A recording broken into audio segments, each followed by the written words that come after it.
I pledge allegiance to the flag of the United States of America and to the republic for which it stands, one nation under God, indivisible, with liberty and justice for all.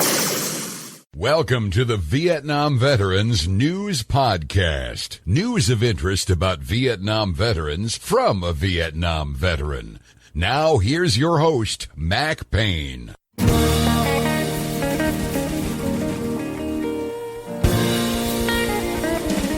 This is Mac Payne here with episode 1760 of the Vietnam Veteran News Podcast. News about the Vietnam War and the brave veterans, regardless of the side they were fighting on, as told to you by yours truly, an American Vietnam veteran. One of the nastiest and most long-lasting hangovers from the Vietnam War is something known as PTSD. Post-traumatic stress disorder. Many American Vietnam veterans will confirm PTSD is a bad thing. It was not limited to American POWs. Anybody who participated in that war over in Vietnam were very likely to come down with some stages of PTSD. Some were bad, others weren't so bad, but they were there. Even now in this country, some Vietnam veterans have to put out signs at the 4th of July warning their neighbors not to set off fireworks because it will cause their PTSD to act up. And you really don't want to rile up somebody with PTSD. There's no telling what they might do to you. That PTSD was caused 50 years ago. And not only affected Americans, it affected Vietnamese too. You may not be aware of the fact that today there is a Vietnamese Tarzan. The original Tarzan was over in Africa, but they say there's one over in Vietnam now, right there in Quang Ngai province, not far from the city of Quang Ngai. There was a story about this Vietnamese Tarzan in the Vietnam Express International newspaper. Now keep in mind, the Vietnam Express International newspaper is merely a propaganda organ for the communist government in Vietnam. So it's sort of like reading the New York Times. Sometimes it has a little trouble with veracity. But I'm taking them for their word in this story. I'm going to share a portion of the story that appeared on the Vietnam Express International website titled, "You Can Take the Boy Out of the Jungle, But..." This story was provided by Pham Linh. It's a very interesting story I'm going to share with you just to help illustrate what a terrible thing PTSD is, and it was not limited to Americans. Anyone who was near a Claymore mine that exploded and they lived through it, I'll guarantee you will be liable to come down with a bad case of PTSD. So many people who were fighting against us over there in Vietnam suffered from this too. That's what resulted in Vietnam getting their own Tarzan. The story I'm going to share with you involves three protagonists. One of them is Ho Van Than. He was the father, and he was a VC fighter back during the Vietnam War. He had two sons, Ho Van Lang. He's the one who became Tarzan, and the other was Ho Van Tree. Trees lived a relatively normal life, but he is helping his Tarzan brother, Lang. I'm going to share a part of this story that I think you will find very interesting. Sort of sad in a way. Let's take a look at it. Dateline, Quang Ngai, Vietnam. 48 years ago, Ho Van Lang's father, Ho Van Than, was a soldier, probably a VC because he lived at home with his family in Quang Ngai province. He was fighting the American army. One day, he heard bombs fall on his village and he rushed home only to see his mother and two of his older sons dead from the bombs. Beside himself with grief, Thun lost his mental balance and became violence-prone.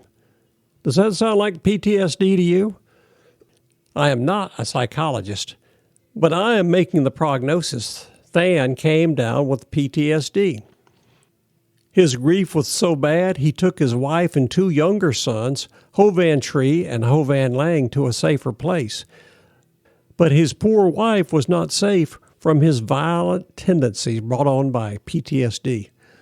One day, unable to control himself, he beat his wife to a pulp until she fainted. Then he picked up his son Lang, who was not quite 2 years old at the time, and set off for the jungle. No one knows why he did not take his other son, Tree, along with him. More than likely, he just ran off and he could only hold one of his boys, so he grabbed Lang and ran. Than, the father, returned later looking for his wife, but the villagers lied that she had died, fearful that he might assault her again. Since that day, the father and son isolated themselves in the forest in Tra Zin Commune, Tay Tra District, which is now part of Tra Bang District. They initially stayed near the edge of the jungle, but moved further into it as people cleared the jungle land for farming. Life continued like this until the brother Tree, now 12 years old, went on a long trek into the jungle with his uncle looking for his dad and brother. When they found them, Than could not recognize his son Tree, but after the reunion, Tree visited them in their treehouse twice a year. He would take them some rice, salt, oil, and other basic items with him to give to his jungle-dwelling relatives. In 2013, as Than's health deteriorated with age, Brother Tree and his uncle, along with local authorities, decided to bring the father and son duo back to the village. Upon their return, the community did their best to accommodate the two, but Than and Lang missed their old life. I guess so, if you'd spent years out in the jungle. Than had no desire to socialize. He spent most of his time brooding silently at the back of the house. Lang, on the other hand, became more sociable, visiting neighbors and chatting with them, improving his command of the core language. He also changed in other ways. Lang used to be afraid of water buffaloes, but when he learned his brother raised one to sell and buy food, he overcame his fear and became its regular feeder. Now the family has 3 buffaloes. See what the power of money will do? It'll get someone over their fear of water buffaloes. Lang became an entrepreneur, raising water buffaloes to sell for food. They found that Lang is very hardworking. Whatever the people teach him to do, he will pick it up. Now he knows how to chop down rattan and bamboo for selling on the market. But he still follows people's guidance, but does not know how to use money, his brother Tree said. Several times, Lang has dropped off wood at the buyer's place and returned home without collecting the money, so Tree would have to do it. What can you expect? The guy's lived in the jungle his whole life. He does not even know what money is. Give him a break. Continuing. Lang does not have any interest besides chewing betel nut and drinking green tea. At first, Lang followed Tree in drinking beer and other liquor, but developed an allergy. He then advised his brother to stop drinking. Lang got mad at me, asking me why I could drink but he could not. So I gave up drinking, Brother Tree said. You got to admit, Lang's brother Tree appears to be a nice guy. Continuing. Lang gets shy whenever the men in the village strike up a conversation about women. That is one area he has not been able to succeed in. Sounds to me like the women in that village have a job on their hands. They need to go up and love up on Lang a little bit so he can learn more about the benefits of female companionship. Unfortunately, the women in the village say Lang is old, poor, and not as bright as other people. They are also afraid he is not capable of raising children, Tree said. I'd say this to the women in that village. You got to cut Lang a break. He grew up out in the jungles. He never had the benefit of socialization or going to school. That's why I think the women in that village ought to get together and give Lang some good education so he will be able to appreciate feminine companionship. Call of the Wild. 2 years after life in the village, Lang continued to miss the forest. He preferred to stay in the field than at home. In 2017, his father Thon died, and Lang felt more lonely, and the sounds of the jungle called out more. He began spending more of his days and nights at the fields, about 2.5 miles from his home. Lang said this about life in the village: "It is really fun. I can listen to core and canned languages, and there are vehicles everywhere. But the field is far away, and walking home makes me tired."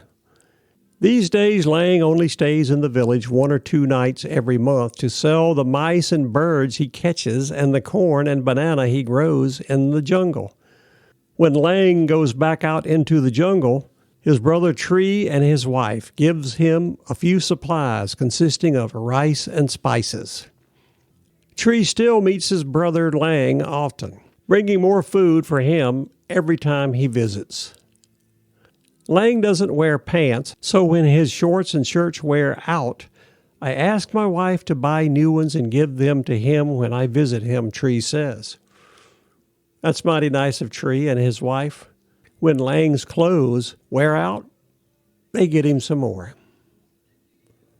Back to where he belongs. Today, Lang's hut is in the middle of the jungle, but not far from the village. It has wind chimes to keep wild animals at bay.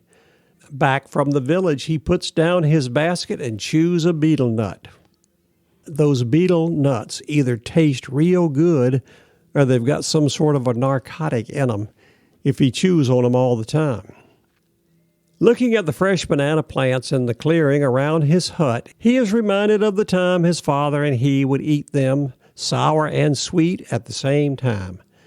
Using a machete that he made out of a piece of metal that came from a bomb that his father had collected and given to him, Lang digs the soil to plant the roots for a banana crop. There is a row of areca nut palms that will keep him supplied with betel nuts. After he is done for the day, he washes his hands, feet, and face with water from the nearby stream. Then he sits quietly and stares into the distance. Once with the jungle, he is home. That does sound pretty good. You do a little work during the day, plant a few bananas and nut trees, and then you just sit back, relax, and stare into the distance. That is the story of Ho Van Lang, Vietnam's real live Tarzan. He'd rather live in the jungle than live in the village. He cares more about chewing betel nuts than he does cavorting with the village women. What a life. So now you know another result of PTSD. In this case, I wouldn't say it's all bad, but it is very interesting, and it is another ugly hangover from the Vietnam War that would be nice if we did not have to put up with. This is Mac Payne closing out episode 1760 of the Vietnam Veteran News Podcast. Thank you so much for listening. You are cordially invited to return again soon and often to listen to more of these stories that will be coming your way on this podcast, the Vietnam Veteran News.